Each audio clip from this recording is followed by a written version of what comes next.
Hello and welcome or welcome back to another episode. I, as always, am so grateful to be here with you, talking about diet culture today, demystifying, debunking, doing all of the things that we need to do to clarify the absurd amount of confusion that is present about nutrition, about wellness, about ED recovery, about really everything, due to the rampant misinformation that we see everywhere and the very entrenched idea within our society that the size of our body is more important than anything else, including our health, mental health, well-being, all of the things.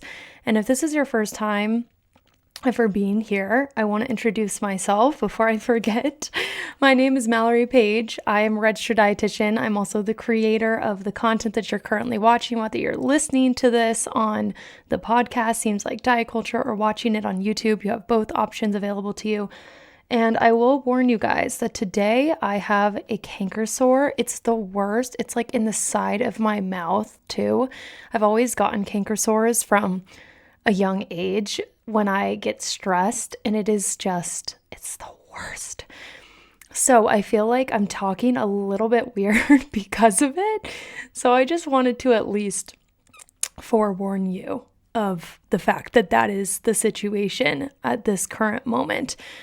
But that is neither here nor there for what we're actually going through today, because I kind of already introduced what I like to do in the content that I share, which is all the debunking that I just talked through. But really what it is each week I pick a new topic where we do exactly that. We dissect what pieces of it could be diet culture, could not be diet culture. And at the end of the day, I never want to come off as I'm trying to tell you what's right or wrong. I just want to equip you with information that you may not have. And I'm especially excited because we have a juicy topic today that has been running rampant on social media. So we are talking today about cortisol, and specifically whether or not you need to be balancing your cortisol, and this whole new concept of cortisol coaching. Now, I don't know if you have seen this, but I have been seeing it everywhere on social media. Not only people talking about cortisol, answering this question of, do you need to be balancing your cortisol? What is balanced cortisol? Do you need to reduce your cortisol? Here are the signs and the symptoms. But also of all of these new coaches that are talking about all the things that cortisol is doing to affect your body. So I really feel like we need to dive into this and answer whether or not this is diet culture, what pieces of it are diet culture, what may not be, and then that way you can answer for yourself how you should be interacting with these things. My hair keeps getting stuck right underneath my microphone as I move forward, and I keep having to pull it out, and it's quite funny. So just, we can ignore that. And before we get into any of this, I do want to announce something exciting. I have a totally new free masterclass for you guys to go through. It's all about how to become BFFs with food and the framework that I utilize with 3 steps that will achieve food freedom forever. This is spurred off of the fact that I'm doing this food freedom challenge, but some of you guys were messaging me asking when we're doing it again, and we don't know. But this masterclass is jam-packed with the exact information that will help you, and all the pieces of the challenge that we're doing now were built from this. So highly suggest it. I will leave it in the description if you would like to get that. But without further ado, let's dive into it and answer the most obvious question, which is, what the heck is cortisol? So I'm not going to go so in depth with this, although we could, but in simplistic terms, cortisol is a hormone that helps with your stress response, and it is actually essential in your body. This is very important because I cannot tell you how many people online I see just acting as if cortisol is this bad thing and that we should be getting rid of cortisol or reducing it as minimally as possible. And that's actually not true at all, you guys. Cortisol is so important for us to have. And it is actually supposed to peak and then dip at certain parts of the day. If you're watching this on YouTube, I'll put up a little clip for you to see of what a cortisol graph should look like. But to describe it for those of you listening, as we wake up in the morning, we're actually supposed to have this cortisol spike, and that cortisol spike helps to get us out of bed, helps to get us energized. And then throughout the day, there is some time it's supposed to drop, and as we go towards bedtime, it should be quite low because we don't want cortisol, ramping us up close to bedtime. Now, I'm not getting so into the specifics. There are some little kind of peaks and valleys that it has throughout the day, but I do think this is very important to note for a few reasons. Number one, cortisol isn't just this useless thing that we have in our body as people maybe make it out to be. Number two, there is actually a way that we want cortisol to look. And number three, you can already see how this concept starts to disrupt this idea that we're just supposed to quote unquote balance or quote unquote reduce cortisol. Which leads us in to what we need to talk about from what I've been seeing online. So this surge of cortisol discussion is mainly coming from these people that keep claiming that cortisol in and of itself is this thing that you need to reduce, and it's likely to be causing all of these number of symptoms. So I pulled up this one page. There's literally, if you look up cortisol coach on Instagram, you will see how many there are. And it is kind of a new thing. Like a lot of these accounts just started and yet have so many followers. I actually got blocked by someone the other day because I made a stitch with her video. And so she blocked me and it got deleted. It wasn't a mean stitch. It was just me talking about exactly what I'm talking about now. But here's some examples of what people will be saying.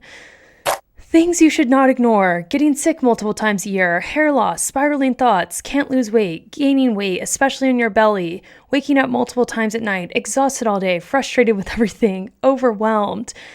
If you have more than 3 of these things, you might need something that helps to support your cortisol levels. My friend started 1 month ago and she is down blank number of pounds, which is an exorbitant amount of pounds for a month.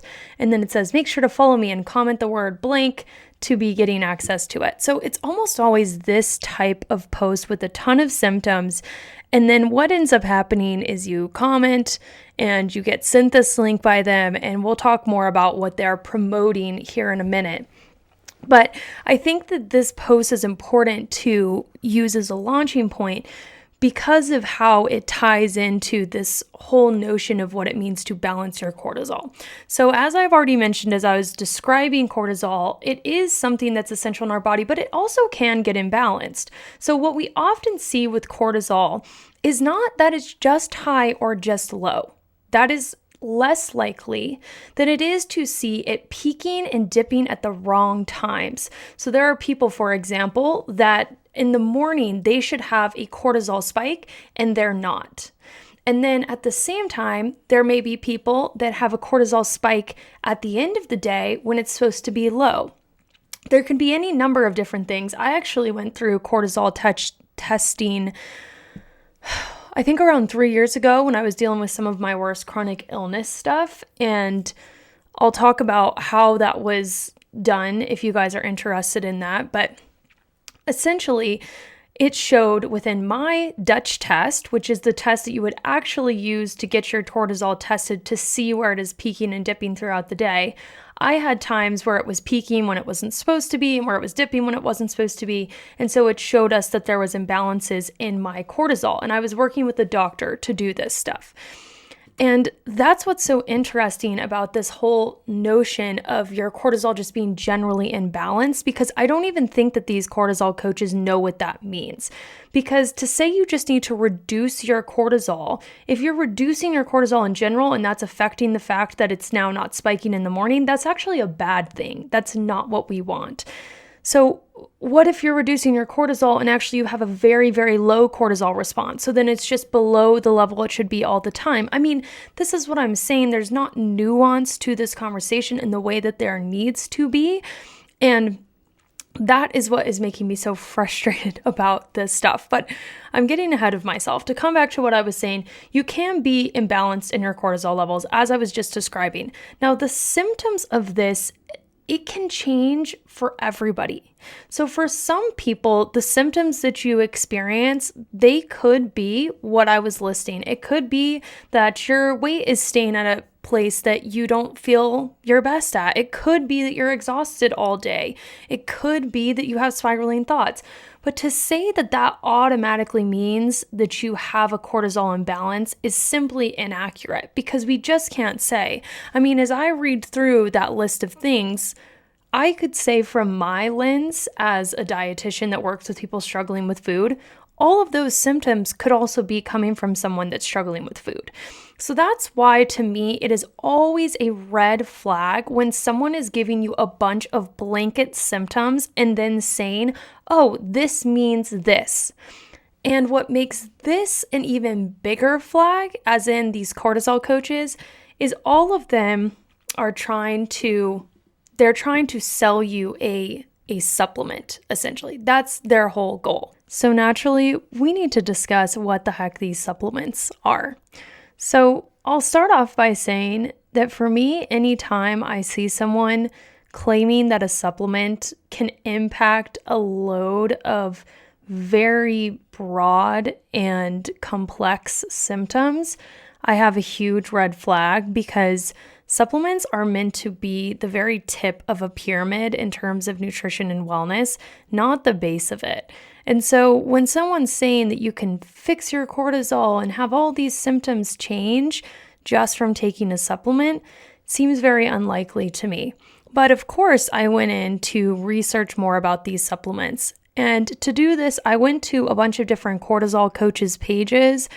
Of course, I did not look at every single cortisol coach, and I will say some of them do more nutrition counseling, fitness stuff, metabolism makeovers, quote unquote, and also sell the supplements. Some of them only sell the supplements. And then there's a whole host of things in between that you can see. But as I looked into these coaches, mainly they were selling this supplement brand called Beneve. It's Beneve. I don't know if that's exactly how you pronounce it. And there are different things that you can choose from in terms of products. So there's this coffee product, a watermelon product, this antioxidant supplement, and even some different things like pancake and waffle mixes. And if you go to their website, which looks very rudimentary, by the way, which I thought was interesting, it looks like they've screenshotted some of these pictures and put it onto their website, which is always something that gives me a little bit of a red flag, as well as the fact that a lot of what they're sharing on here is sharing Beneve because it is an MLM structure. I could probably do a whole episode just on this company, but we'll start with just the cortisol conversation today. So I looked through this website and then I went to their ingredient glossary, because that's always what I'm curious about, is how are they making these claims, and also what's the safety of this. So they have a ton of different ingredients, and I think it varies a little bit per the product, but these range from amino acids like acetyl-L-carnitine and L-theanine to caffeine extracts like caffeine itself and green tea extract and more, to things like polynol, and essentially other nutrients and compounds that come from fruits and vegetables, and there's a whole host of different ones. One that stood out to me, though, is DIM as well. So I can't pronounce these words. I'm so sorry, but it's like diinylmethane. I've never been good at pronouncing things. This one was interesting to me because I actually know that you can prescribe DIM, or some naturopaths prescribe DIM to help with breaking down estrogen. So I just thought that was it was just interesting to me that they would put something like that in there without really clearly discussing that. And that's the main takeaway that I had as I looked through this whole ingredient glossary, is although some of these I do know, others I don't know as well. And to me, it concerns me whenever I see a product with a ton of different ingredients that aren't all super well known. I mean, on one hand, I'm wondering where they're getting these ingredients, how they're sourcing them, how they're processing them. And second, I'm curious, how do they know what amounts they're putting in? Are they letting people know that all of these things are in the supplements? And then the claims that they're making are so vast. So for example, this ralsine, the pronouncing, you guys, it's been such a day today. Of course, I live the luckiest life, but it's just been one of those days. And the pronouncing is really just doing me in.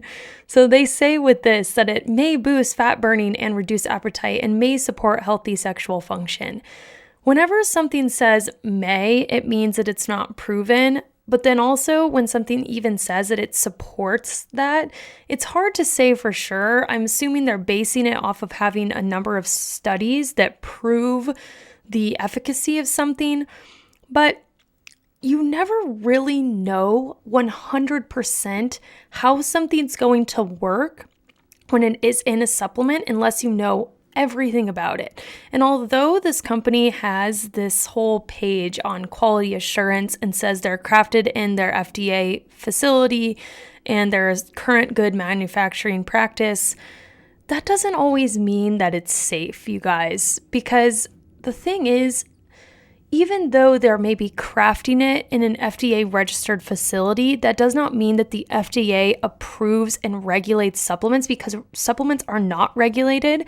So they can put whatever they want in this, which means we don't actually know the amounts. We don't actually know where they're necessarily getting it. It's just, I get that they say that they do this ingredient testing where they confirm the identity of ingredients and confirm that they meet their standards. But what I'm saying, and this is true for every supplement, is that it's just very hard to know. They even do put that within their little descriptions of things, the statements have not been evaluated by the FDA, and this product cannot intend to diagnose, treat, cure, or prevent any disease, which is a very interesting thing to put, considering so many people that are promoting these do act like it will cure things very clearly. Otis has decided to join us, so you guys can probably hear, and if you're watching, you can see him. Would you have anything to say to the mic on cortisol? No? Okay, no comment, he says. So essentially with all of this, I feel like there's so much that we could go into, but I don't feel like it's really the point to talk about the efficacy of the supplement itself. I'm just bringing up that, to me personally, I would not trust a supplement that makes such big claims, has so many ingredients to it, and also, I just don't think that things like this are the answer to very complex problems like having imbalanced cortisol. So what I would say is, if you have an idea that your cortisol could potentially be unbalanced, don't buy these supplements and don't work with or purchase from these coaches that actually have no certification, they have no regulation, they have no degrees in these things, and instead go to a doctor that can actually test these things for you. Ideally, if they can do a Dutch test to get an accurate reading on how your cortisol spikes and dips throughout the day. Unfortunately, not all Dutch tests are covered by insurance, but you still can seek those out if you're wanting to do that. And I mean, even though they're not all covered by insurance, these supplements, if you get their trio, it's $150, which is crazy. That is so much money. Your money is way better spent doing something else. And to go along with that, I'm sounding very intense. You can choose whatever you want to do. I think I just get very passionate and upset about this because of the fact that it feels like people preying on, especially women, but everyone's biggest insecurities and fears, and profiting off of them with a supplement and with products that don't actually work and maybe aren't even safe. It's hard to say.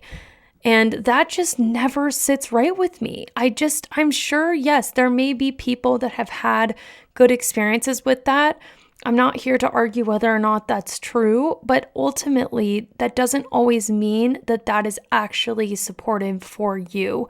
So again, when you see this stuff where people are posting about anything, whether it be cortisol or gut health or even disordered eating, if you see them posting blanket statements and then diagnosing you with something, that should be a red flag, because that person is acting like they have a read on you personally when they just don't. They don't know you. They don't know what's going on in your body.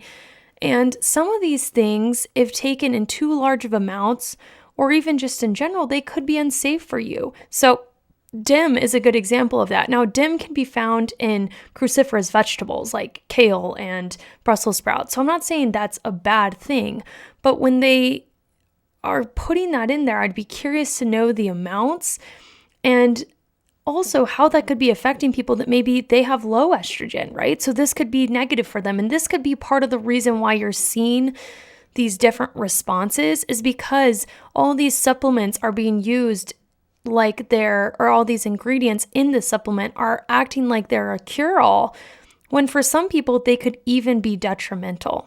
So this was a short and sweet episode today. I hope that you enjoyed it. I feel like we could talk ad nauseum about this, so if you want a follow-up on this company, or if you want to talk more about cortisol, please let me know. I'm not going to give suggestions on how to work on your cortisol, because of the fact that it really is specific to how it's showing up in your body. I really don't think personally, from what I know and even my own experience, we should just be putting blanket recommendations on something like cortisol. I mean, I can say that reducing your stress and making sure to manage your stress, that's always going to be helpful. So that would be my number one tip.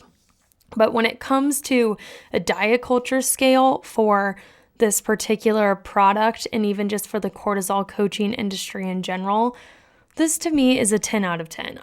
I seriously, it's selling a supplement. It's unregulated. It's people without certifications. It is ingredients that are probably not even something that a lot of people need. It is preying on women's insecurities. It's acting like weight loss is the end all be all.